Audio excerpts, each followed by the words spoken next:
जी अस्सलाम वालेकुम वरहमतुल्लाह। हाँ जी जमी भाई, क्या हाल चाल है? ठीक ठाक हैं? और उसने सेहत भी ठीक ठाक है। जमी भाई, ये मेरा छोटा सा सेटअप जो माशाल्लाह अल्लाह ताला के फजल व करम से और आपकी दुआओं से माशाल्लाह चल रहा है। ये जाइंट अंगोरा मेरे पास तो ब्रीड आपसे ली हुई जाइंट अंगोरा ही है बस। ये फ़ीमेल है, इसने ब्रीड की हुई है। और ये नीचे भी हैं। उसके बाद ये बनीज़ हैं, ये अल्हम्दुलिल्लाह रेडी हैं, एग्रीमेंट वाले हैं मुकम्मल, A1 क्वालिटी माशाल्लाह। और ये भी हैं।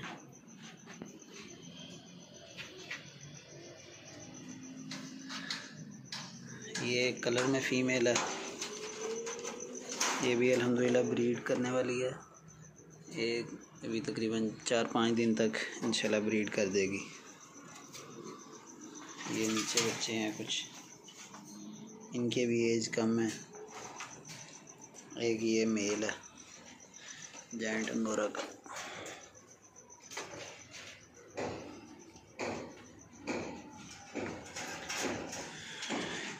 ये मेरा मुकम्मल सेटअप जो अल्हम्दुलिल्लाह आपकी दुआओं से माशाल्लाह बेहतरीन जा रहा है, अल्लाह का शुक्र है।